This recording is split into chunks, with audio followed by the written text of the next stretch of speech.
when it comes to weight loss. Okay, so if you've been carrying weight for an extended period of time, it isn't going to happen within a short period of time. Hey guys, just here making it happen. I am out from Galston Gorge, heading up to Crosslands at the moment. Just getting in a bit over 2 hours of LEHR work. So that's aerobic building, fat burning workout is what I'm doing right now. So just going for a bit of a run, jog, slash, all predicted with what my heart is doing at that point of time. Anyway, so on the weekend, Nicole and I headed out to the Penrith Regatta Centre because in 1.5 weeks, Nicole is going to be jumping in the 70.3 Ironman in Western Sydney, and that is a 1.9 kilometre swim followed by a 90 kilometre cycle ride followed by a half marathon, which is absolutely unreal. So we headed out on Sunday morning to practice some lake swimming at the Regatta Centre there. And Nicole jumped in, got a bit of a feel for the water. Hamish and I had a bit of a muck around while we were kind of watching. Nicole decided to venture on to the other side and back just to get a bit of comfortability with her pattern of swimming. But all in all, looks like she's all ready to go. Talk to us, Mummy. How was that? Alright. What was it like going across it? Nerve-wracking. Nerve-wracking? You should have said it all. Yep. I don't know, it's just hard because you can't see anything. Maybe just having a good time. Anyway, so this video here is all about that if you are into fitness and that you are into improving your performance, it goes a long way to have a long-term goal. Obviously, we need some little things that we can measure off along the way, hashtag short-term goals, but having a long-term goal, something that you're shooting for, that's probably 6 or 12 months, really keeps you accountable, allows the discipline to continue as the days progress and the weeks flow on forward, but allows you to kind of get outside of your head and think bigger picture and create that sort of long-term health and performance perspective rather than just looking at weight loss or rather just looking at the, you know, what sort of workout have I got to do today. Anyway guys, enjoy. Okay, so we're going to dive in, and basically I'm going to break this video up into 3 different sections, okay? So number 1 is why I would recommend setting a goal in the first place. Number 2 is going to be the 2 components that you need to comprise that goal of, okay? And then point number 3 is what that little picture is going to look like. Okay, so let's go over number 1, okay? The idea around setting a goal and the importance of setting a goal is realistically just to get some clarity around where you would like to move yourself towards, okay? Very, very simple way to break it up is that SMART analogy, which is your specific, measurable, action-orientated, realistic, and time frame.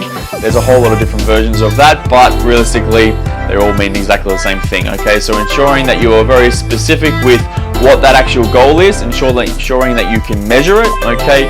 Is it action-orientated? What are the things that you've got to do to make sure it happens? Is it realistic?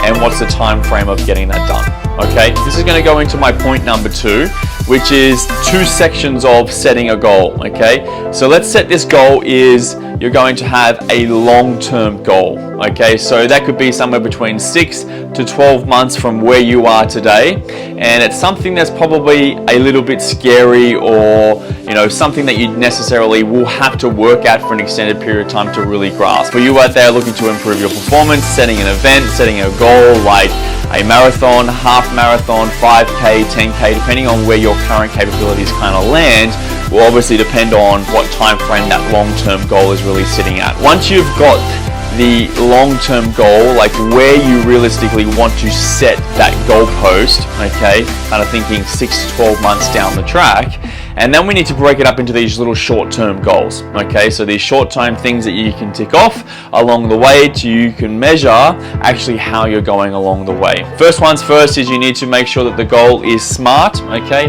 Then you need to make sure that you've got that long-term effect, 6 to 12 months, okay?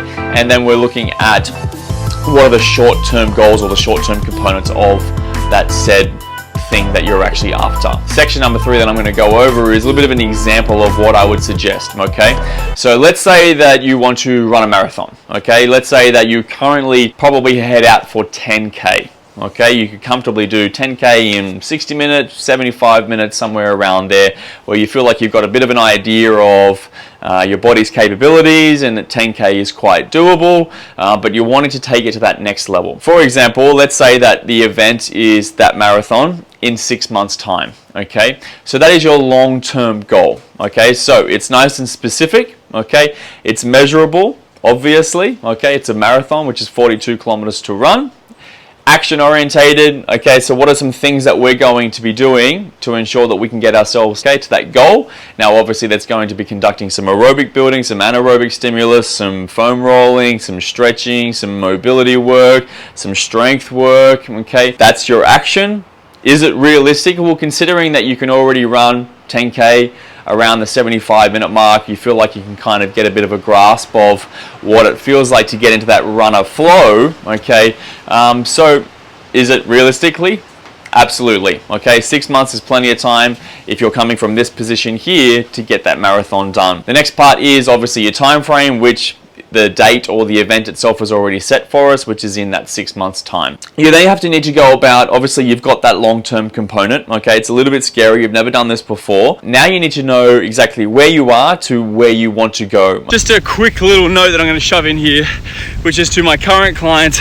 Guys, keep setting those goals, keep setting those long-term endurance specific goals. It's going to keep you motivated, going to keep you disciplined, going to give you that accountability. But look, to be honest, there's a strong correlation with highly successful clients and good goal setting. Have a think about it. Okay, and this is where the short-term goals will start to come in, and it's really, really important when you start setting these short-term goals. Okay, you need to start blocking them up. We have 6 months to get ourselves there. So a short-term goal could be at the end of every month. Okay, so a short-term goal could be some growth on your volume. Okay, a short-term goal could be a strength improvement or an activation movement so that you can feel particular muscle groups that are required to do these events, okay, without injury, to ensure that you can feel that activation. Some short-term goals are just some little baby steps that you can start to tick off along the way.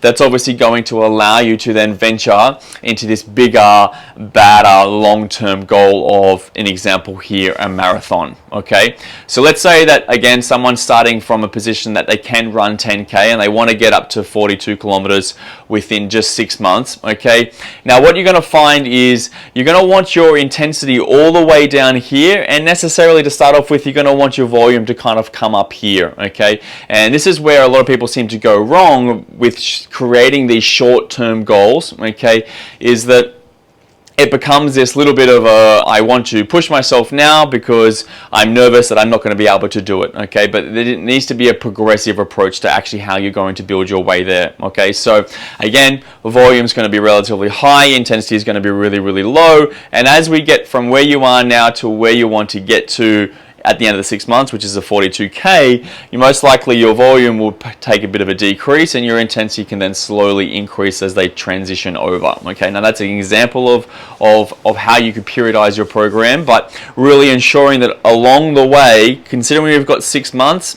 every 4, maybe 5 weeks, you're going to have a box that you're going to want to tick off. Okay, so a box that you could want to tick off that equates what I mean by short-term goals could be, okay, I can do a 10K in 5 weeks. I want to make sure that I could be able to do 15 kilometers. Okay, so then you could go about building some structure for that first 5 weeks of training. Okay, so if the goal is for the first month, for the first 4 to 5 weeks to get from 10 kilometers to 15 kilometers, that will then give you some understanding exactly, you know, how many kilometers or how much time that you need to add on top of your weekly volume so your body has time to adapt, recover, and slowly allow the volume to continue, that your body can slowly handle more and more as time progresses. Okay, so that's an example of a short-term goal. Okay, it's a little bit of a box that you can tick. It's nothing too far away and it's nothing too large that you can get a little bit in your own head about. It's something very, very simple that you can just go off and you can tick as long as you do these little things along the way. Okay, so they're the difference between the long term and the short term. Okay, hopefully that creates a bit of a picture as to what I mean by setting long term and setting short term goals. We've just gone through an example of what, you know, a classic 10K runner to a marathon runner could start to look like, and really setting the goal and then breaking it up into months at a time, and then obviously the months then turn into to the weeks. Okay, so you're looking at your micros, your mesos, and your macro cycles. Okay, ensuring that you're ticking off those short-term goals. Now let's look at weight loss, for example. Okay, it is now November 2019, and I have people contacting me saying that they would like to lose weight by Christmas. Okay, now they're not saying Christmas 2020.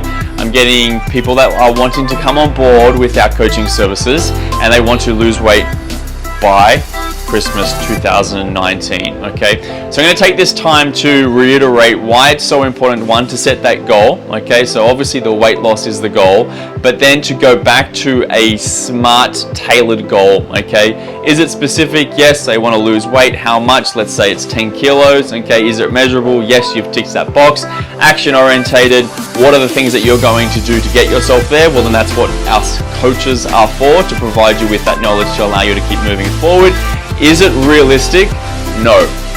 Is there a time frame? Well, technically it was this Christmas, so I guess there's a time frame, but you're missing this realistic box. Okay, so if we look at that goal specifically, well, then it's not really going to work for you because it's not realistically, and we're not ticking all 5 things off. Okay, so therefore we move to that second component, which is looking at the long-term goal and the short-term goal. Okay, the long-term goal is realistically not longer than 6 or 12 months. Okay, the goal was just to this Christmas, so you're not even getting to that point where you're looking for longevity, or you're looking for, you know, what's going to happen down the track. Okay, this gives a bit of an understanding as to why people will yo-yo their way through dieting and losing weight. You know, one minute you see one of your family members drop a whole bunch of weight. You know, you see them for Christmas and they look great, and then you see them towards the end of January, beginning of February, and they've packed on all the weight again. It's kind of like, what happened? Okay, and that can really come down to just trying to squeeze things too quickly, okay, and not being patient enough. Now, I did a post the other day about ensuring that you have adherence, you have patience, and you have consistency when it comes to weight loss. Okay, so if you've been carrying weight for an extended period of time, it isn't going to happen within a short period of time. It will usually take time, as we all need to lose that weight properly and or keep it off. And this is why my big fight against, it's not just necessarily calories is what you should be focusing on, or energy in versus energy out, is because, you know, when you first start dropping calories or you're first starting energy, sure, you might see a bit of a drop, but there's always a bit of a plateau section, right? And that depends, do you drop again? What do you do? What are these circumstances when you start to see a bit of a plateau? What do you do? Do you change the system? Do you maintain where you are and wait for the plateau to level out and then start moving again? Okay, this is why we need to start thinking things a little bit long term. So if you're out there right now and you're thinking that you would like to lose weight, don't think about 2019 Christmas, think about 2020 Christmas. You have got an extended amount of time.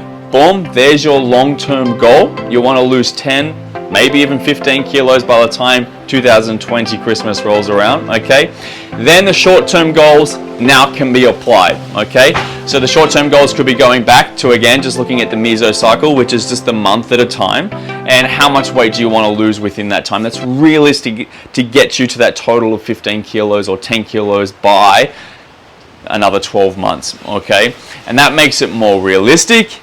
Therefore, we can start to tick off all those 5 boxes. We know it was specific, we knew it was measurable, we knew what the action was because you've got a trainer or you've got a coach, or you're just on some diet that you've picked off, okay? And then it's realistic now because you have the long-term goal, okay? You have an appropriate amount of time to allow that to happen, and then obviously we can block that up within the short-term goals as well, and then we also have our time frame, which is less stressful, okay? Giving you copious amounts of time to ensure that we've got adherence, patience, and consistency when we're talking about weight loss specific goals. Okay, so hoping that you enjoyed the latest MFHP tip. Please hit like, give me a bit of a share if you enjoyed it.